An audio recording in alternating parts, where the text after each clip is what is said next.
Olá, estamos iniciando aqui mais um Olhar Especial, hoje trazendo para vocês uma palestrante, escritora, dirigente de uma comunidade terapêutica, faz parte também de um centro espírita no Tatuapé, mãe e além de tudo advogada na área, militante. Há quantos anos, Tânia? Há 15 anos. Bom, Tânia Fernandes de Carvalho, muito obrigada por sua presença, por ter aceitado o nosso convite, Tânia. Eu é quem agradeço por a possibilidade de estar aqui. Tá. Bom, eu quero falar também da nossa querida voluntária de Libras, Cristiane Aparecida de Souza. Cris, muito obrigada, viu? Obrigada. Bom, Tânia, eu te conheci assistindo uma palestra na Obreiros do Amor e da Misericórdia, que você foi falar sobre esse livro, né? Deixe-me partir, né? E esse livro eu achei muito interessante, porque você tem um grupo de enlutados. Nós temos na nossa casa espírita, nós resolvemos, já tem 11 anos, acolher aqueles que perderam um ente querido. Temos esse olhar especial para alguém que está sofrendo demais. Porque o luto, Maristela, é o momento mais grave na vida de uma pessoa. A pessoa desarticula totalmente o seu mundo emocional. São raras as pessoas que veem a morte como partiram antes. As pessoas sentem, mesmo nós espíritas que lidamos, procuramos entender esse momento de afastamento temporário, é muito difícil. Às vezes as pessoas dizem, mas vocês espíritas é fácil. Não, não é fácil. Porque nós queremos a presença da pessoa. Sim. Nós queremos abraçar, nós queremos brigar, nós queremos trocar ideias, nós queremos a pessoa. Então, esta ausência, ela desarticula o mundo das pessoas. E há 11 anos nós vimos acolhendo essas pessoas na casa, de todas as religiões. O nosso grupo procura acolher a dor, não o vínculo religioso. Claro. Sim. Mas é interessante que antes, no início do nosso trabalho, nós tínhamos essa preocupação de não falar em religião. Mas fomos surpreendidos com pessoas que nos buscam querendo saber o que o espírita esclarece sobre a morte. Então somos obrigados a falar sobre esta ótica, mas nós acolhemos a todos. Vamos falar onde fica o seu centro espírita, né? Que você faz parte. A nossa casa chama-se Núcleo Assistencial Espírita Paz e Amor em Jesus. Tá. É lá no bairro do Tatuapé, em São Paulo. Tá. Nós temos um site, posso falar? Com certeza. www.pazeamor, tudo junto, .org.br. pazeamor.org.br. Tá. Então lá as pessoas que tenham interesse podem acessar e a gente tem lá um ícone falando do nosso encontro amigo. É o nome do nosso grupo. Encontro Amigo. Encontro Amigo. Que lindo. Inclusive na palestra você foi citando casos que depois eu li o livro. Aliás, eu comprei esse livro, gente, para um casal de tios meus. Tio Mané e Tio Ondino, um beijo para vocês, amo vocês. E até esse programa em homenagem a vocês, pelo luto que eles vivem, né? A perda do André, o meu primo. E também para o meu pai, meu querido pai, porque quem já não passou por um luto? E o meu pai era meu herói. E aí vai ser para sempre. E eu não posso falar mais, senão eu começo a chorar. Mas assim, é bárbaro esse livro. E aí eu fiquei sabendo que a venda, né, a renda do livro, você dedica à comunidade que você é dirigente. Isso. E eu estou emocionada. Não disse que ajuda o luto aí, é ajuda danado? aí. Então, ajuda aí. Quando nós fomos convidados a escrever sobre a nossa experiência no grupo Encontro Amigo, justamente ele é o resumo do Encontro Amigo. Nós procuramos fazer um texto pequeno, porque um enlutado não tem como ler grandes textos. Ele está triste, ele está voltado para dentro de si, ele está, enfim, triste. E o grupo faz com que cada um que ali compõe fale da sua experiência. E é riquíssimo esse encontro, porque um que já está um pouquinho melhor no entendimento desse momento, passa a sua experiência, um ajuda o outro. É lindo o nosso grupo, nesse sentido. Cada um colabora com o luto do outro, porque o luto ele tem fases. São 5 fases, mais ou menos, que Elizabeth Kubler-Ross, uma psiquiatra, onde os psicólogos nossos estudam o seu trabalho, ela identificou 5 fases. Primeira, a negação. Isso interessante. Tá. A negação. Tá. Nós não acreditamos que a pessoa partiu. Nós ficamos aguardando a sua volta. Tá. Um telefonema. Não é? Aí, quando a gente vê que o tempo passa e isso não acontece, nós entramos na fase da raiva. E normalmente, Maristela, as pessoas brigam com Deus. Sim. Por que isso aconteceu comigo? Depois que a pessoa briga e não consegue, ela percebe que é frágil. Então ela entra na fase da depressão. Tá. Desculpe, antes da depressão ela troca, ela tem a fase da barganha. Eu deveria ter ido no lugar do meu querido. Tá. Essa fase é muito grave, né? E muitas vezes a pessoa, ela quer partir antes, porque ela quer se encontrar com o seu ente querido. Tá. E nós, espíritas, através do nosso querido Chico Xavier, que eu acho que ele é conhecido mundialmente, Sim. ele nos escreve experiências de quem partiu antes pelo suicídio como um dos piores caminhos, porque é aí que a gente não encontra mesmo o nosso querido, porque estamos em patamares diferentes. Bom, não adianta querer trocar de lugar, não adianta querer se matar para encontrar o querido, a pessoa entra numa depressão profunda. Tá. E aí ela precisa buscar ajuda. Né? E as pessoas resistem muito a buscar ajuda. Pode buscar ajuda com um médico, pode buscar ajuda num grupo de acolhimento, pode buscar ajuda com um psicólogo. Então isso é muito importante. Tá. Aí ela vai se tratar. Em se tratando, ela chega na fase do deixe-me partir, da aceitação. Ela compreende que existem forças superiores que nós não comandamos. Tá. E que o seu querido está vivendo num outro momento. Toda religião mostra isso. Sim. Ou no céu, ou no inferno, ou no purgatório, ou enfim. Um dia vamos nos encontrar no juízo final. Uma forma de energia. Numa né? forma de energia, enfim. Todas as religiões, elas mostram de uma forma que se prossegue. Bom, gente, então nós vamos continuar falando de Deixe-me Partir no próximo bloco com a Tânia Fernandes de Carvalho. Não saia daí. Rápido.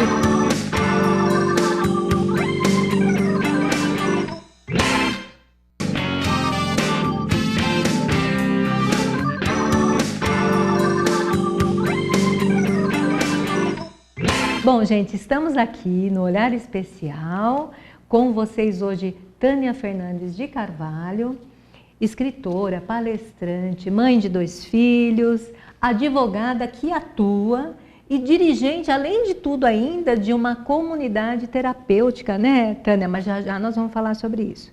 Mas vocês devem estar falando, Maristela, mas eu não estou entendendo o programa de hoje. Você está falando sobre Deixe-me Partir, um grupo de enlutados.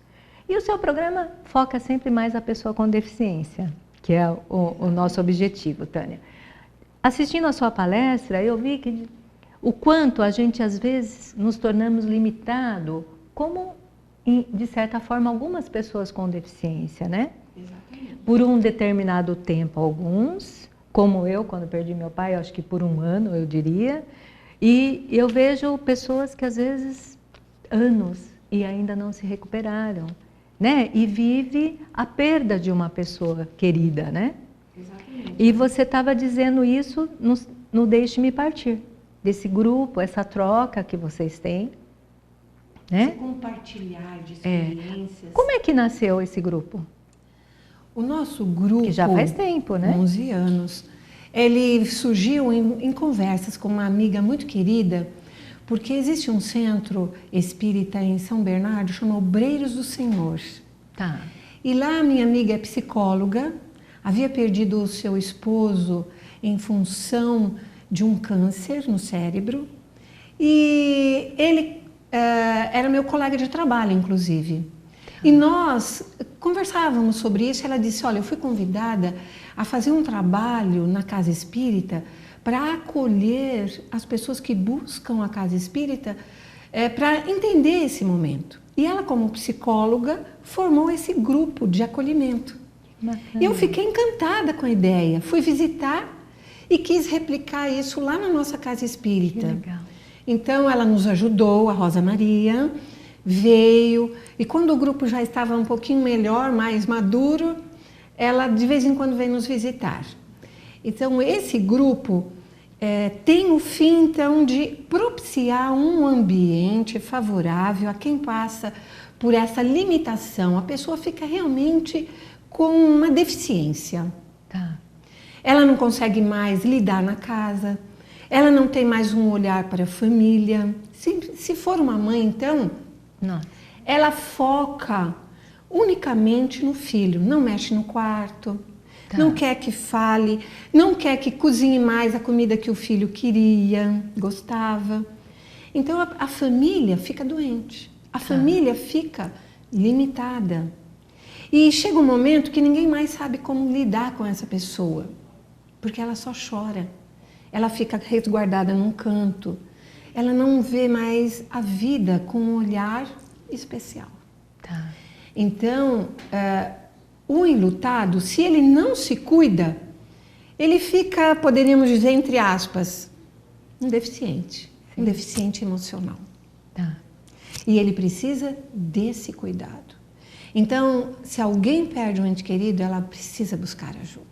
E a gente que está do lado ajudar também, né? Termos essa paciência de aguardar, deixar a pessoa chorar, Ouvir. Eu tenho amigos deficientes e eu sempre questiono se quando eles se veem na deficiência, né, sem uma visão, sem um membro, se ele não passa pelo luto. Ele passa pelo luto. Ele passa por essas Principalmente 5 quando ele fases. adquire a deficiência Posteriormente. Exatamente. E os pais, quando recebem um filho deficiente, passam pelo luto. Tá. Pelo maior amor que nós tenhamos pelo filho. Sim. Vem a pergunta: por que comigo?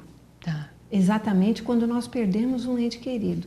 Por que isso aconteceu comigo? Por que Deus fez isso comigo? Certo. Mas assim, quem está nos assistindo e de repente está lá no interior ou em outro estado, porque nosso programa vai para mais de 50 cidades, Sim. né? E aí a pessoa, poxa, eu gostaria de conhecer. Tem o site que a pessoa pode entrar e conhecer todo o trabalho, né? Exato. E também vocês podem adquirir o livro. De que forma?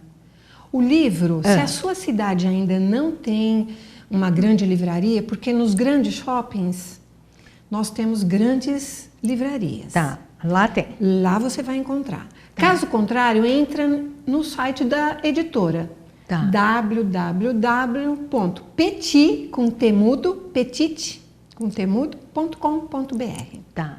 E, gente, olha, e vamos lembrar que além de vocês comprarem esse livro, e realmente é muito bacana, vocês também vão estar contribuindo para um outro trabalho maravilhoso que nós vamos começar a falar agora, da comunidade, que hoje você é a presidente. Como é que chama essa comunidade? Desde o começo? Desde o começo? Nós estamos à frente a comunidade terapêutica Paz e Amor em Jesus. Tá. Ela é mantida pela nossa casa espírita. Tá. Muito embora as famílias acabam contribuindo, mas às vezes nós recebemos pessoas que a dependência química ela é uma doença devastadora.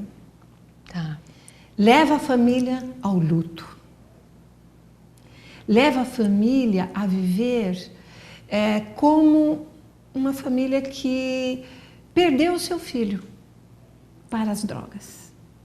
E precisa de um grupo de acolhimento para ela entender como lidar com esse filho. Que passa a ter limitações muito grandes, porque a droga devasta o sistema nervoso central.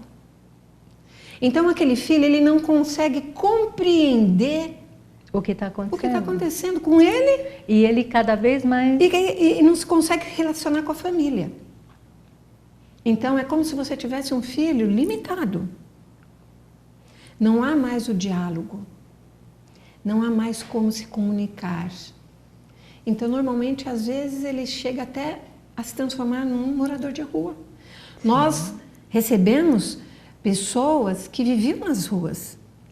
E amigos queridos da nossa casa encaminham para lá.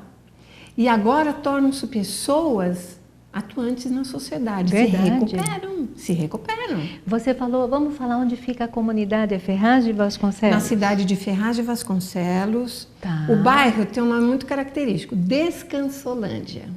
Porque lá é um lugar que não chega a ser rural, mas ele está afastado. Tá. E temos um ambiente ótimo, um clima favorável, puro. O ar lá é puro, muitas árvores.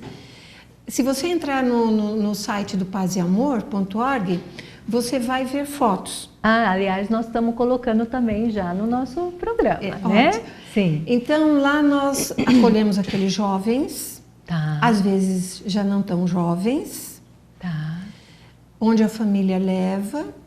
E o programa de recuperação é de 6 meses. Então, Tânia, eu vou pedir, já estão me mostrando uma plaquinha de um break e vamos deixar para o próximo bloco. Não saia daí. Rápido.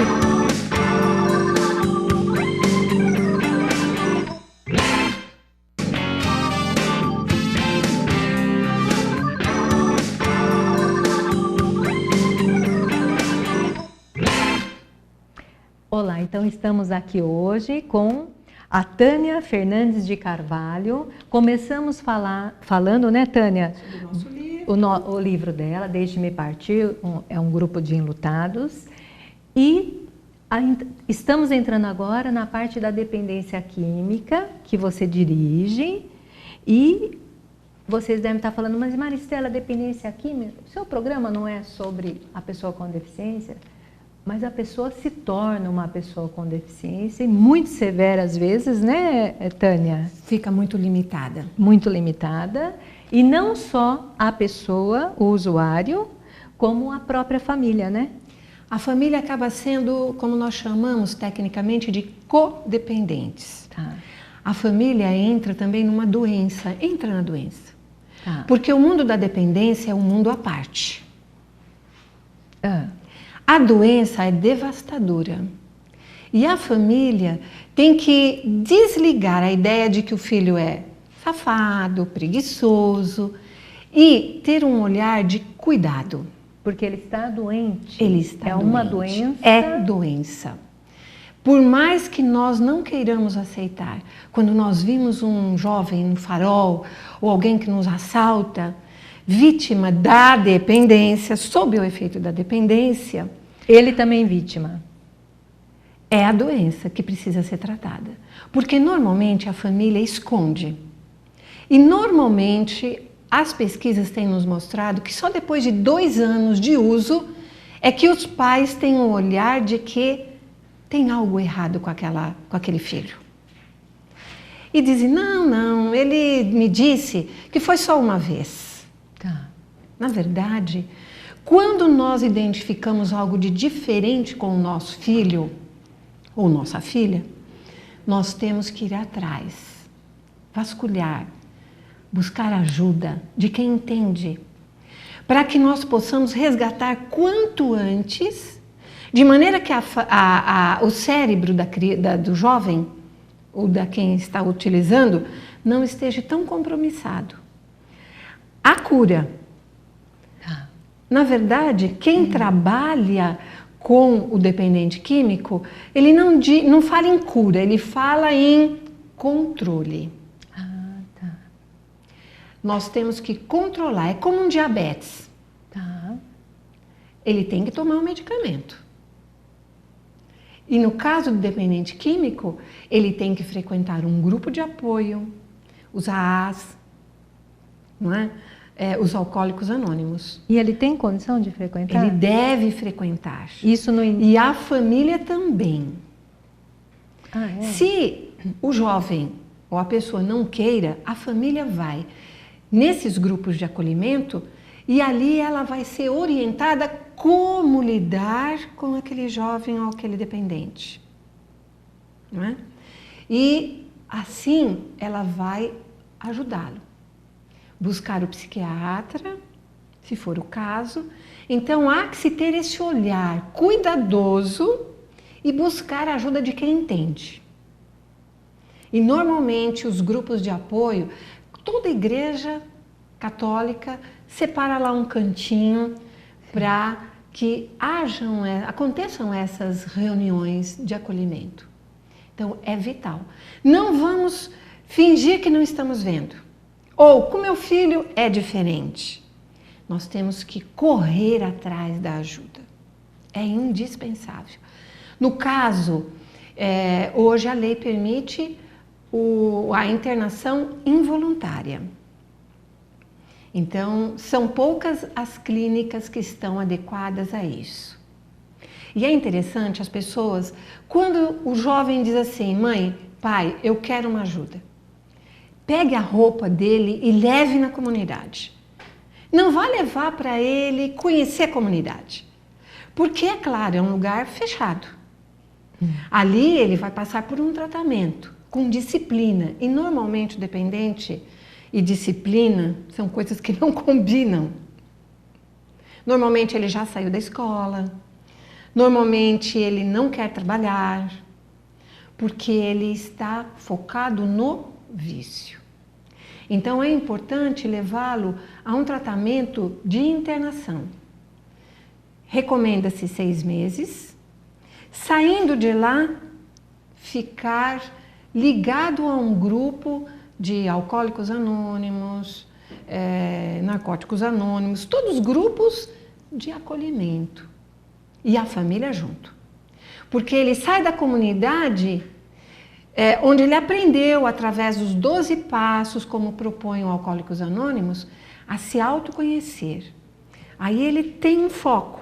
Chega em casa, a família não se cuidou, ele volta naquele ciclo novamente, naquele ciclo vicioso, e em pouco tempo ele recai. Então, em recaindo, ele vai ter que ter a ajuda novamente. O que é que errou? Vamos recuperar. Volta para a comunidade, mais 3 meses. E assim é essa doença. Ela é uma doença de difícil tratamento. A família tem que focar aquele filho diferente, com um olhar especial. E como é que seria, quando você fala, ele volta de lá, ele foi tratado, ele volta, ele está diferente. Mas a família Mas a família não. E a família acha que porque ele fez aquele tratamento, que ele vai chegar lá e ele tem que voltar, curado. Já vai trabalhar, já vai sarou de tudo. Como é que é isso? Na verdade, quando ele volta, ele passou por todo um processo, ele teve saídas de ressocialização nesse intervalo de 6 meses. E aí o que acontece? Ele vai voltar e vai voltar, por exemplo, se ele estava trabalhando, ele volta para o seu trabalho, que a lei o protege nesse sentido. Se ele não tinha perdido o trabalho, ele vai ter que buscar uma nova recolocação, voltar para a escola, se readequar. Isso é o ideal. A família tem que colaborar. E não ficar aguardando que 6 meses são mágicos para essa tomada de vida normal. Ele sempre vai precisar de um acompanhamento. É como uma pessoa que tem uma deficiência física. Ela não vai para um grupo de adequação de como usar uma muleta ou um aparelho, ou se ele é cego, como ele vai utilizar uma bengala. Enfim, há que se ter cuidados. Então, com a dependência química, há que se ter muitos cuidados. O tratamento médico, o tratamento psicológico, se ele não quiser, o grupo, como a gente diz, a sala. Ele tem que frequentar a sala que esses grupos, a ASE, etc., mantêm. Então, é um olhar para sempre. Bom, gente, o nosso programa aqui já está terminando e eu vou deixar para você finalizar com uma mensagem para o nosso telespectador. Muito obrigada a todos. Nós sempre dizemos lá no nosso grupo Encontro Amigo, o luto, ele tem cura. Ele tem começo, meio e fim.